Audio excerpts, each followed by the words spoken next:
atitudes basilares.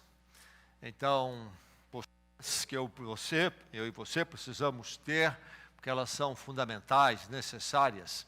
A segunda carta de Paulo a Timóteo, podemos assim dizer, que é uma carta sobre atitudes basilares na vida do crente. Na vida de Timóteo, ali, o pastor enviado para a igreja de Éfeso, e também para todo crente, para nós também neste dia. Que a palavra do Senhor então nos edifique mais uma vez em 2 Timóteo, continuar sendo abençoados nesta carta escrita pelo apóstolo Paulo. Hoje em 2 Timóteo capítulo 4, do verso 1 a 4, 2 Timóteo 4, 1 a 4. Então o apóstolo Paulo, da prisão de Roma, escreve a Timóteo, por volta do ano 67. Paulo está na prisão em Roma, a segunda prisão dele em Roma. Ele já recebeu a pena de morte, e ele escreve a Timóteo que ele havia enviado lá para Éfeso, região da Turquia hoje, para cuidar da igreja ali. Muitos problemas tinham surgido naquela igreja, que foi fundada por Paulo, anos atrás. E agora, nesta hora assim derradeira dele, passa para Timóteo, solenemente, essas instruções, conselhos, atitudes que ele deve ter em sua vida. Então, o nosso foco está no capítulo 4. Vamos lembrar o verso que está no 2 Timóteo 1, verso 7. Um verso que escolhemos como o verso-chave para a nossa caminhada nesta carta. Vamos dizer o verso juntos, então. Deus não nos deu o espírito de covardia, mas de poder, amor e equilíbrio. Falando em atitudes basilares nesta carta, neste livro do Novo Testamento, aí está este verso sobre a atitude basilar. Covardia na vida do crente de jeito nenhum. Mas então, como deve ser? Qual é a atitude que deve estar nele? De poder, que é o poder de Deus, dependência de Deus, não da sua valentia. O poder de Deus. Lembrando que nós estamos lidando com o mundo e com o maligno, e o coração caído humano. Nós não somos pários para estas coisas, somente Deus o é. Então, de poder, ao mesmo tempo de amor, ao sairmos com coragem no Senhor, devemos ser movidos em amor e equilíbrio. Não é nenhuma valentia desequilibrada, mas equilíbrio no Senhor. Agora o nosso texto, então. Vamos ler 2 Timóteo 4, 1 a 4. A palavra do Senhor encontra você nesta noite, a todos nós, para nos edificar. Que o Senhor abençoe a sua vida a todos nós esta noite. Ouçamos a palavra. Na presença de Deus e de Cristo Jesus, que há de julgar os vivos e os mortos por sua manifestação e por seu reino, eu o exorto solenemente. Pregue a palavra, esteja preparado a tempo e fora de tempo, repreenda, corrija, exorte, com toda paciência e doutrina, pois virá o tempo em que não suportarão a sã doutrina. Ao contrário, sentindo coceiras nos ouvidos, juntarão mestres para si mesmos, segundo os seus próprios desejos. Eles se recusarão a dar ouvido à verdade, voltando-se para os mitos. Vamos ouvir a palavra de Deus mais uma vez, para a bênção do nosso coração. Na presença de Deus e de Cristo Jesus, que há de julgar os vivos e os mortos por sua manifestação e por seu reino, eu o exorto solenemente. Pregue a palavra, esteja preparado a tempo e fora de tempo, repreenda, corrija, exorte com toda paciência e doutrina, pois virá o tempo em que não suportarão a sã doutrina. Ao contrário, sentindo coceira nos ouvidos, juntarão mestres para si mesmos, segundo os seus próprios desejos. Eles se recusarão a dar ouvidos à verdade, voltando-se para os mitos. Esta é a palavra do Senhor. Em 1987, no mês de maio, dia 17, havia tensão entre os Estados Unidos e o Iraque, e antes ainda da guerra ali, e havia ali então no Golfo Pérsico uma fragata americana, não é? Navio de guerra, navegando e patrulhando aquelas águas, era o USS Stark. E um Mirage, um avião de guerra iraquiano, enviou um míssil para atacar aquele navio. Morreram 37 marinheiros no navio americano. Como que isso aconteceu? Porque não havia um sistema no navio de defesa? Não, havia sistema de defesa sofisticado. Mas é dito que ali o marinheiro encarregado, ali o marinheiro técnico encarregado ali dos alertas, dos radares de alerta, recebia muitos sinais, e o sinal visual sempre era acompanhado também de um sinal de áudio, um barulho, um apito. E ele estava recebendo muitos sinais, e ele achou que os barulhos estavam atrapalhando a concentração dele. E ele resolveu analisar os sinais, principalmente os visuais, e se concentrar neles todos. E ele, então, não recebeu o áudio que veio avisando que um míssil estava a caminho. E com isso ele não notou na tela que também ali indicava esse míssil. E por isso, 37 marinheiros pereceram. Barulho de alerta, incômodo, desligou. Alertas, eles interrompem, eles perturbam, eles até irritam, não é verdade? Nós sabemos disso em nossas vidas. Crianças, adolescentes têm dificuldades com alertas, ficam irritados. Mas para nós, adultos, e para crianças e jovens, alertas são vitais, que eles prevêem tragédias, erros em nossas vidas, coisas difíceis, coisas que têm consequência no decorrer dos anos das nossas vidas. Nós precisamos ter paciência com os alertas, precisamos ouvi-los. E mais, ouvindo a palavra de Deus aqui, nós precisamos também ser,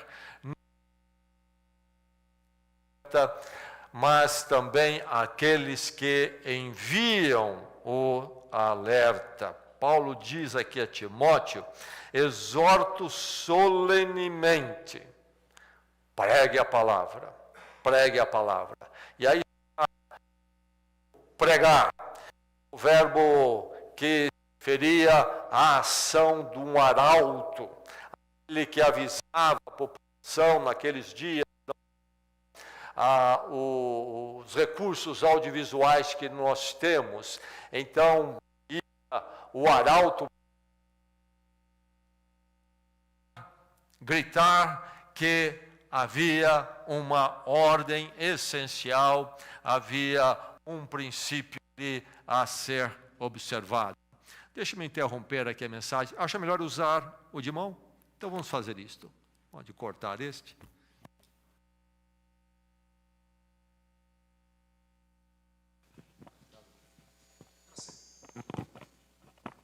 Um, dois. Ótimo. Vamos então agora com este aqui. Muito bem, falando em áudio e alerta, não é? São muito bons, mas falham.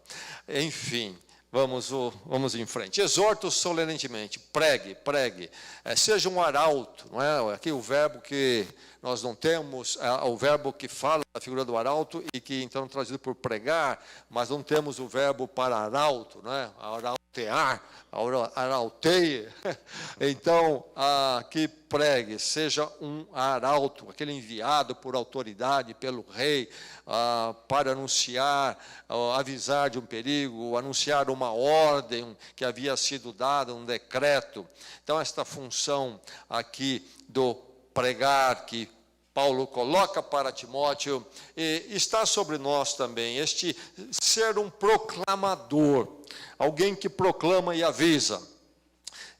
Recentemente eu revivi, você também, esta figura do arauto que eu disse que nós não temos tanto mais nossos dias.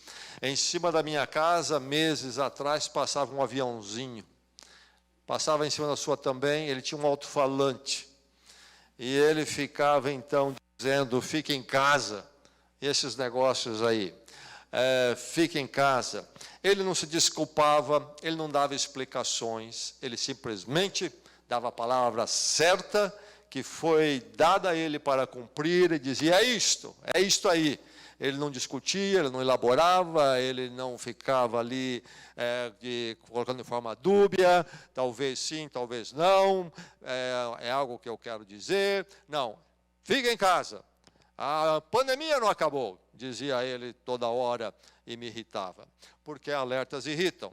Enfim, Timóteo está pastoreando a igreja de Éfeso. Foi enviado para lá porque há problemas naquela igreja. E Paulo, então, está orientando Timóteo.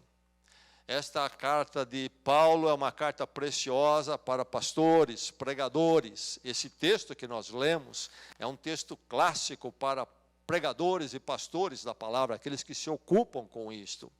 Mas há aqui uma palavra para todo discípulo de Cristo, para todo crente. Os crentes também precisam observar essa exortação solene, prega a palavra, de que forma? Os crentes precisam ser zelosos para com a pregação nesses dias nossos, particularmente, quando há esse volume de gente se manifestando, pregando na mídia, etc. Somos expostos a todo tipo de corrente, ideias, criatividades. É preciso que sejamos zelosos, verificar que realmente esteja sendo feita a coisa certa.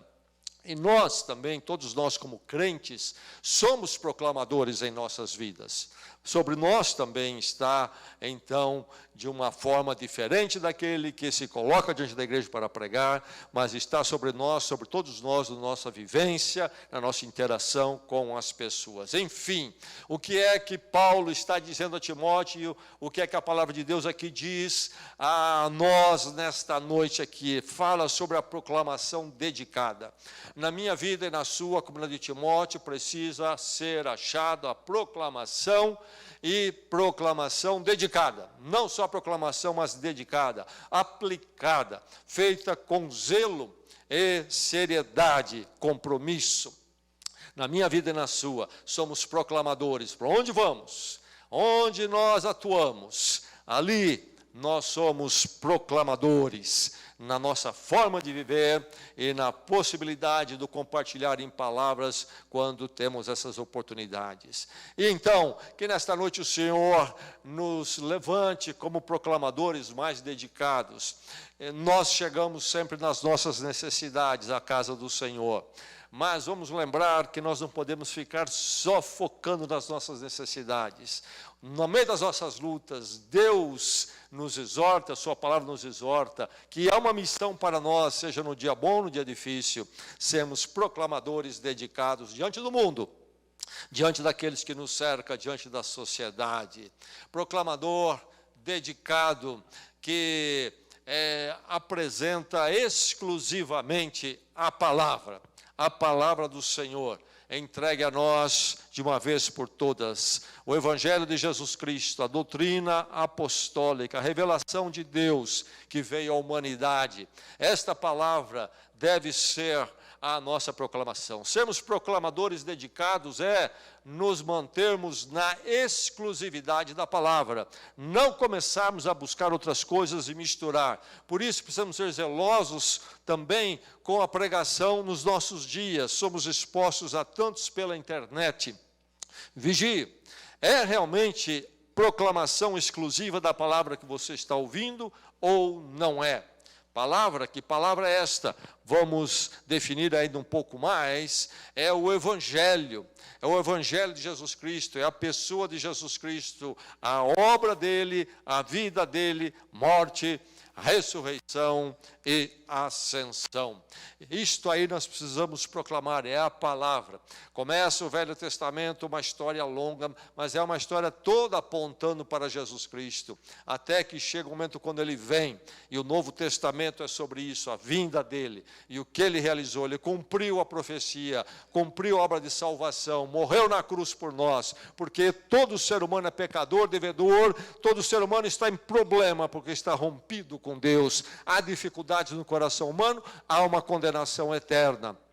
O ser humano reencontra a vida, reequilibra a sua vida quando ele volta-se para Deus através da mediação de Cristo. E quando ele diz, sim, Cristo morreu a minha morte, sou culpado, mas o perdão dele eu recebo e entrego minha vida a Deus. Morro com Cristo para a vida antiga, nasço para a nova vida.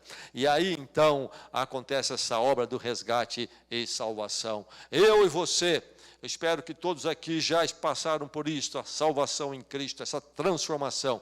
Então eu e você já temos isto, e estamos vivendo nessa verdade.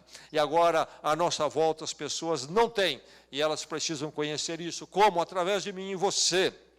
Mas o que é que vamos passar para elas? Um conselhinho psicológico? Não, nós precisamos passar para elas a salvação em Cristo, a palavra, o Evangelho, a obra de Cristo, a necessidade de Cristo. Todos os outros problemas que precisam ser trabalhados na vida das pessoas serão trabalhados a partir dessa plataforma. Cristo, morto e ressurreto. Quando Cristo, morto e ressurreto, entrar na vida deles, aí a plataforma está colocada para elas, então, vencerem seus problemas, suas dificuldades, em perdão, em nova vida com Deus, ouvindo a voz de Deus acima de tudo. Então a palavra que precisamos anunciar. E veja, Paulo diz a Timóteo, pregue a palavra. O que está implícito aqui? Somente a palavra. Timóteo não tinha que ficar pregando qualquer outra coisa, a última tendência cultural, a última tendência filosófica, a última orientação psicológica, a última interpretação sociológica. Não, a palavra.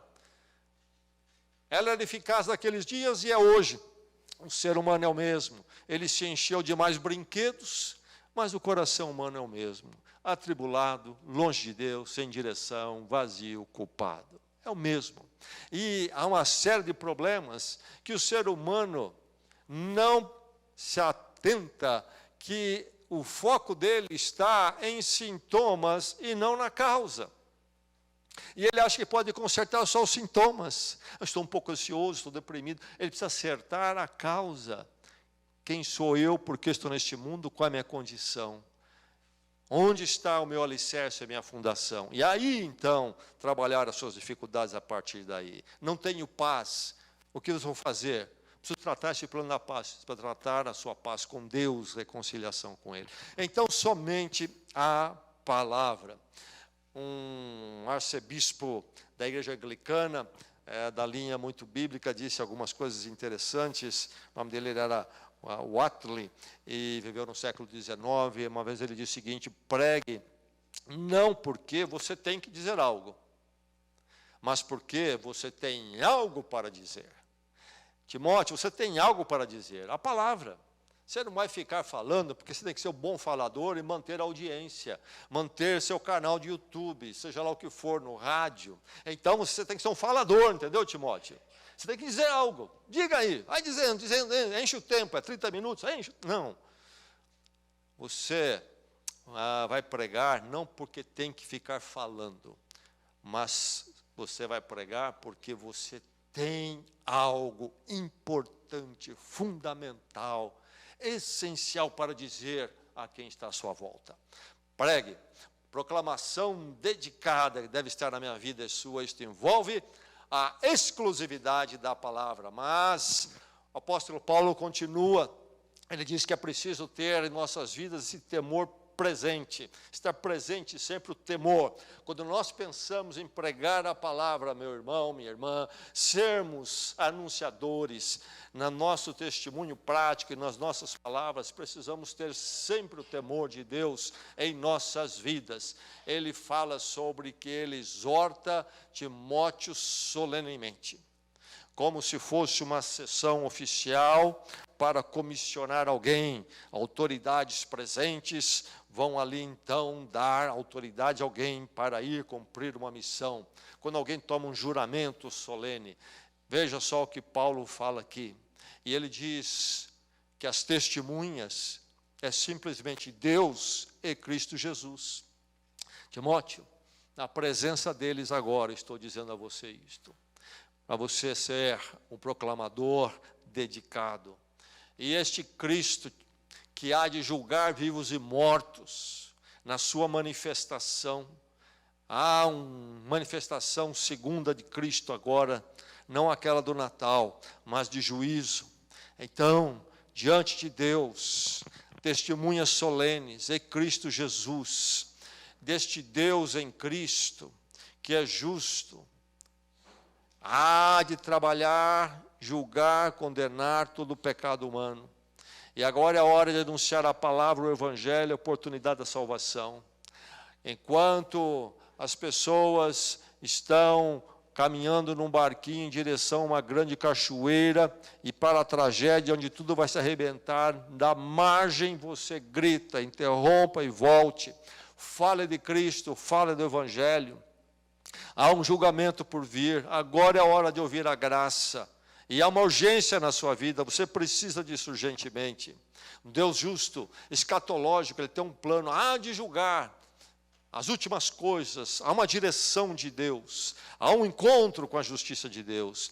Então, este temor, nós proclamamos dedicadamente, porque nós estamos fazendo isso diante de Deus e Cristo Jesus, não diante de homens, não diante da igreja primeiramente, nem mesmo de pastor, etc., mas diante de Deus. Saímos de casa, vivemos nossa vida, andamos entre as pessoas, nesse temor, estamos simplesmente diante de Deus, é Cristo Jesus, e que nos envia para proclamar ao mundo. Jesus Cristo enviou-nos a proclamar. Esse temor, então, constante presente em nossas vidas, e resistindo a todo engano, então. Quando nós saímos com a palavra, quando nós vivemos a palavra, afirmamos a palavra em nós, vamos lembrar que o engano rodeia, que o engano não some. Era assim nos dias do apóstolo. Em tempos apostólicos, a igreja tinha problema com enganos, ensinos equivocados, errados, distorcidos. Se era assim ali, então, por que não nos nossos dias? E Paulo adverte a Timóteo: tempo virão, quando não suportarão a sã doutrina. Vão ter coceiras no ouvido. Coça o meu ouvido, por favor. Eu quero uma coceirinha na barriga, no ouvido. E vão ajuntar para si o que? Mestres, diz ele no verso 3, segundo os seus desejos. Fala para nós uma palestrinha que faça bem a nosso ego, uma palestrinha que vem de encontro às nossas conveniências. Não suportarão essa doutrina. A doutrina da cruz, do Cristo crucificado, manifesto assim, que se manifestará em segunda vida e juízo. Esta sã doutrina, essas verdades, não suportarão. E a cruz vai sumindo das pregações e das igrejas, no mundo todo, no Brasil, nos pregadores de mídia. Não suportarão essa doutrina. Vamos falar para a cultura de hoje, aquilo que as pessoas estão esperando ouvir. A coisa é sutil, alguns vão longe rapidamente e ficam esquisitos. O erro é muito evidente, mas devagarzinho isto vai acontecendo de forma mais sutil. Recusarão dar ouvidos à verdade. Simplesmente isso. Recusarão dar ouvidos à verdade, diz o verso 4. Quando saímos para proclamar a palavra e procurarmos ser proclamadores dedicados, que então resiste ao engano, o engano é resistido, é um trabalho muitas vezes de embate, porque nós encontramos a distorção. Veja só, Paulo não está falando aqui de pessoas no mundo que não confessam a Cristo. Está falando de pessoas que não suportarão a sã doutrina. Então, eles vão buscar mestres dentro das igrejas. Dentro das igrejas. Segundo os seus desejos. É só o pregador caminhar por aí como a público, como a audiência. É só ele passar a ser um palestrante de psicologia pop, disfarçado de pregador do evangelho, como as pessoas gostam. O engano é resistido, precisa ser resistido. Então, proclamar de forma dedicada é resistir ao engano, é ir ao embate do erro. E com uma prontidão constante, preparado a tempo e fora de tempo, diz Paulo a Timóteo. Preparado a tempo e fora de tempo. Ele usa aqui a palavra kairos, que é o tempo oportuno, diferente de Cronos, que é o tempo marcado pelo relógio. Então, não é questão de oportunidade, não é tempo em termos de oportunidade. Então, ele diz, quando há o Kairos e quando está ausente o Kairos. Quando a oportunidade é boa e quando não é tão boa, não é uma oportunidade.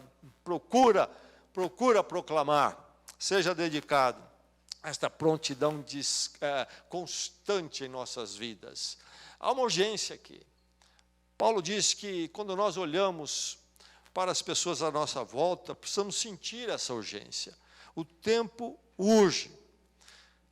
Citei um pregador da antiguidade, quero citar outro do século XVII, Richard Baxter, foi um pastor na Inglaterra, naqueles tempos conturbados. Ele era um lutador, como pregador, lutador pela purificação da igreja inglesa, na palavra, um homem fiel a Deus, fiel à palavra. Naqueles dias de grandes embates, ele inclusive sofreu pressão governamental tremenda. Ele foi autor de diversos livros, mas ele tem uma frase muito conhecida. Ele disse: eu prego sempre, sem a certeza que vou pregar novamente. E prego como uma pessoa que está morrendo para pessoas que estão morrendo. Prego sem a certeza de que vou pregar de novo. E prego como homem, uma pessoa que está morrendo, para pessoas que estão morrendo. Há uma urgência, há uma urgência. Tantas vezes vivi situação onde pessoas que estiveram perto da palavra, depois partiram. Na história da nossa igreja temos diversos casos. Diversos casos, eu poderia citar. Uma vez, um homem sofreu um acidente na Fernão Dias. A família era da igreja, ele não era. Fui visitá-lo, estava se recuperando, se machucou bastante. E falei com ele do Evangelho, deixei até com uma literatura na mão dele, lembro até hoje. Isso estou falando de muitos anos atrás. Muitos anos. Na casa dele. Pouco tempo depois, ele sofreu um outro acidente na Fernão Dias e pereceu. Nunca soube que ele se voltou para Cristo. Talvez, volta dos seus 40 anos na época. Você não sabe. Ninguém sabe. É urgente. Lembro de um jovem que chegou à nossa igreja, ali talvez por volta dos 20 e poucos anos. Ouvi o Evangelho, conversei muitas vezes com ele, chegou a ficar membro da igreja, se afastou. A última vez que eu visitei, ele estava com uma doença terminal no hospital, talvez por volta aí dos seus 30 e poucos anos. Doença adquirida pelos caminhos dele longe do Senhor. Me lembro um jovem, aliás, um garoto que cresceu na nossa igreja. Vim à escola dominical, celebra Kids hoje. Mas quando chegou a uma certa idade, se rebelou, não quis mais vir. A família vinha, ele não vinha. E eu creio que por volta dos seus 18 anos, no vigor da vida, cheio de saúde, perece num acidente de automóvel. Há uma urgência na sua vida, há uma urgência na vida daqueles que estão à nossa volta. Prego sempre sem a certeza de que vou pregar de novo. É como uma pessoa que está morrendo para pessoas que estão morrendo. Você não sabe dia da manhã, ninguém sabe na sua vida. Pode estar cheio de saúde, você não sabe. Sobre você, nem sobre os outros. É preciso Cristo já. É preciso Cristo já. É preciso que ouçam sobre Cristo já. E ninguém possa dizer, não falaram comigo uma vez, uma pessoa chegou-se à nossa igreja, eu creio que ele tinha uns 30 e poucos anos de idade, casado já, e aí ele se converte, e ele falou para mim, sabe, quando eu tinha meus 17 anos, eu morava numa capital, não São Paulo, uma outra, e tinha uma quadra ali, no fundo de uma igreja, e no fundo da empresa onde eu trabalhava, e a gente às vezes se ajuntava para jogar bola ali, especialmente com o pessoal, os jovens da igreja, e nós jogávamos a bola ali, e muitas vezes conversei com eles, mas sabe, eles nunca me convidaram para ir à igreja. E o tempo passou, eu mudei de lá, fui viver minha vida, acabei me casando, e agora me converti mais de uma década depois. E eu fico pensando quantas coisas que eu vivi, por onde minha vida caminhou, o que ela é hoje. Se eu tivesse conhecido Cristo naquela época, teria sido tudo diferente. Nunca me convidaram, nem para ir à igreja. Ali no fundo da igreja. Essa prontidão constante, preparado a tempo e fora de tempo. Os nossos filhos, precisamos passar o evangelho para eles. Nós não sabemos o dia da manhã. Eles também não sabem, não entendem. Precisamos ser incansáveis, porque nós os amamos, na verdade. Precisam de Cristo, precisam de Cristo. A vida pode ser muito curta, muito breve. Precisamos dessa prontidão constante, preparado a proclamar em tempo e fora de tempo, em palavras, em ações também, nos apresentarmos às pessoas como um embaixador de Cristo, ministrarmos Cristo no nosso comportamento, nas nossas palavras, nossas atitudes, no nosso caráter, as pessoas verem Cristo. E então as palavras também, na medida em que as oportunidades estão ali. Sermos sensíveis, sermos respeitosos, mas nunca desperdiçarmos uma oportunidade. Chegou forte ao Brasil o Halloween americano. E como pegou firme esse negócio? E lá no condomínio onde nós moramos, lembro do ano passado, foi anunciado lá o Halloween, e quem queria participar, etc. E a minha esposa, então, ficou pensando o que fazer. Vamos fechar a porta, porque nós não cremos nesse negócio de bruxa, etc., e vamos ficar aqui de cara feia para todos os vizinhos que participam. Ela pensou, e ela disse, não, vamos comprar doces e vamos distribuir às crianças, participar do Halloween, mostrar que nós somos bondosos e amigos e amistosos. Também não. Fez, sim, umas balinhas, um saquinho, e comprou um mangá, um gibizinho sobre a história de Jesus Cristo, contando o Evangelho. Colocou no pacote, vem aqui pegar meu docinho, leva junto o Evangelho de Cristo. Sua bruxinha, leva Cristo no seu coração. Seu fantasminha, leva a história da cruz, vai ler lá em casa. Cada oportunidade, em tempo e fora de tempo, prontidão constante. Como desperdiçamos oportunidades para passar uma literatura. Às vezes não dá para falar, mas eu vou dar um presente para ele, uma literatura que vai levar com ele. Quem sabe ele vai ler. Talvez não leia hoje, mas leia amanhã.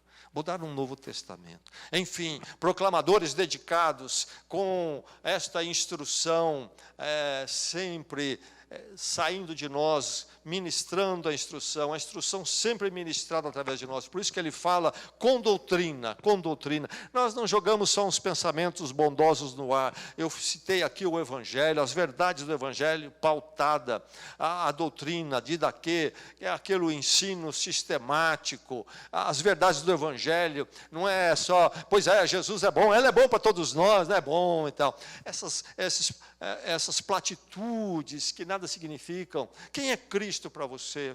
O que você pensa de Cristo? O entendimento do Evangelho com coerência, de forma sistemática.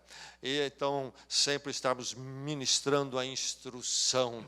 E ele coloca aqui 3 verbos fortes. Ele diz: repreenda, corrija, exorte. Repreende.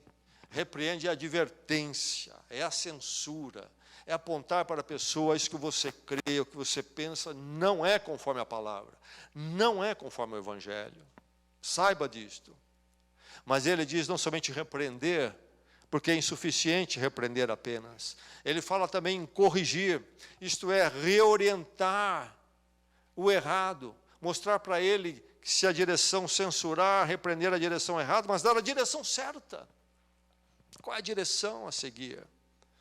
E ele coloca também exortar, então, isto é, aconselhar, encorajar, chegar junto. Esses 3 verbos, repreenda, corrija, exorte, faz parte da proclamação dedicada, desse ministrar da instrução do Evangelho e da palavra.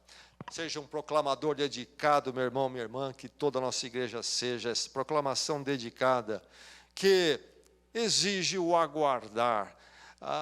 Precisamos praticar o aguardar. O praticar aguardado é preciso que isso esteja em nossas vidas, porque ele coloca aqui com toda paciência. Com toda paciência. É um termo mais antigo que nós não usamos mais, mas representa melhor o conceito aqui da língua original, que é, em vez de paciência, longanimidade. Longanimidade. Isto é, um ânimo longo. Um ânimo, uma disposição alongada, que não é curta, que não morre em pouco tempo, mas que se estica. Então, paciência. Meu irmão, quando nós proclamamos com toda a dedicação, precisamos praticar o aguardar, o esperar.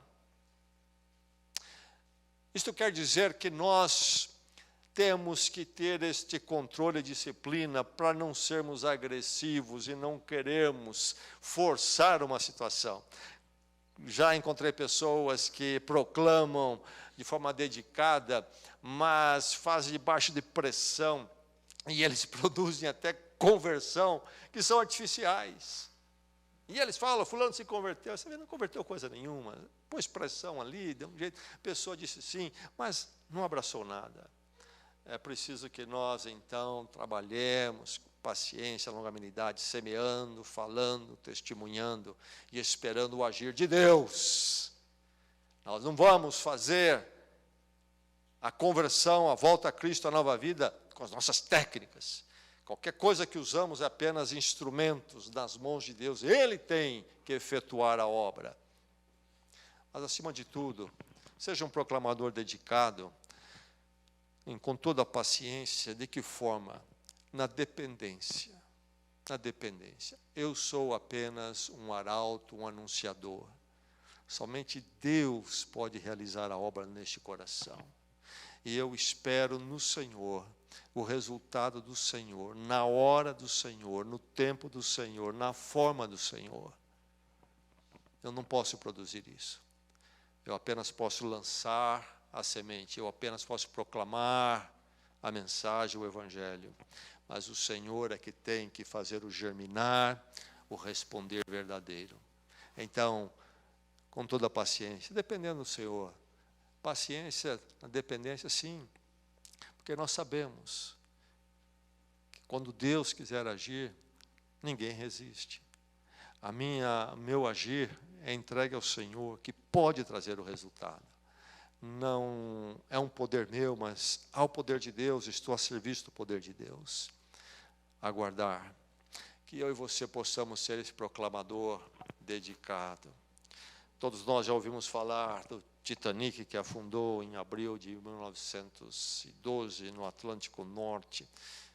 1.500 pessoas pereceram. Há muitas histórias que se contam sobre o que se deu naquela noite. E uma delas é que um navio à distância ali recebeu o sinal deles, a mensagem deles pedindo alerta, o SOS, mas que aquele navio não estava a serviço. E então ele entendeu que ele não tinha que atender nada. Talvez ele poderia ter salvo muitas vidas se tivesse atendido. Que eu e você, meu irmão, nunca venhamos a dizer: olha, eu não estou de serviço hoje. Hoje eu tirei férias da minha fé. Eu tirei férias de Cristo hoje. Hoje é meu dia, é um feriado de Cristo hoje. Então hoje a gente não fala. Aliás, depois das 6 eu não falo de Cristo para ninguém, não testemunho. O testemunho para ali, não é? Eu já cumpri as 6 horas do dia de testemunho. Agora chega. Nós estamos sempre de serviço, meu irmão. Sempre. É o que Paulo está dizendo a Timóteo. Porque nós não sabemos se teremos outra oportunidade para testemunhar. E estamos a serviço do Senhor. Que eu e você, nossa igreja, possa ser sempre proclamadores dedicados. Amém? Vamos orar.